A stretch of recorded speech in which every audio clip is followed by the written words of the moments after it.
جب آپ کا ٹرسٹ اس ذات کے اوپر ہوتا ہے تو پھر آپ کو کوئی مایوسی آپ کے قریب نہیں آتی. یہ ٹرسٹ آپ کو اللہ کے قریب کرتا ہے, یہ ٹرسٹ آپ کو اللہ کا مقرب بناتا ہے.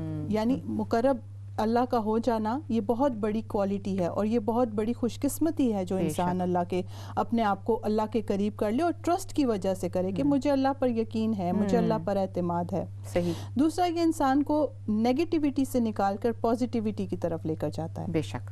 ظاہر ہے آپ مایوس نہیں ہوتے تو آپ پازیٹیو ہوتے ہیں, آپ موٹیویٹڈ ہوتے ہیں کہ ابھی نہیں ہوا یہ کام یا ایسے نہیں ہوا تو یہ اللہ کی مرضی ہے, اللہ کی رضا پر آپ جب اپنے آپ کو چھوڑ دیتے ہیں تو پھر آپ کے اندر ایک سکون ہوتا ہے, ایک اطمینان ہوتا ہے, آپ کو ایک ٹرسٹ ہوتا ہے. صحیح.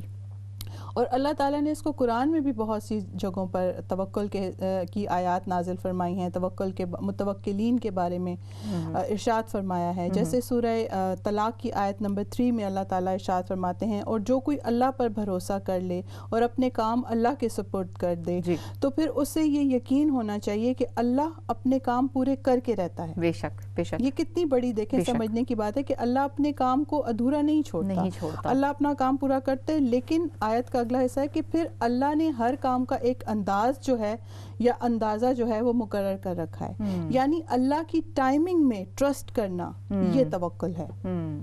اللہ کے ٹائم کے اوپر جب آپ بلیو کرتے ہیں, ٹرسٹ کرتے ہیں, اعتماد کرتے ہیں, تھوڑا صبر سے کام لیتے ہیں, تو اس کو آپ توکل کہتے ہیں.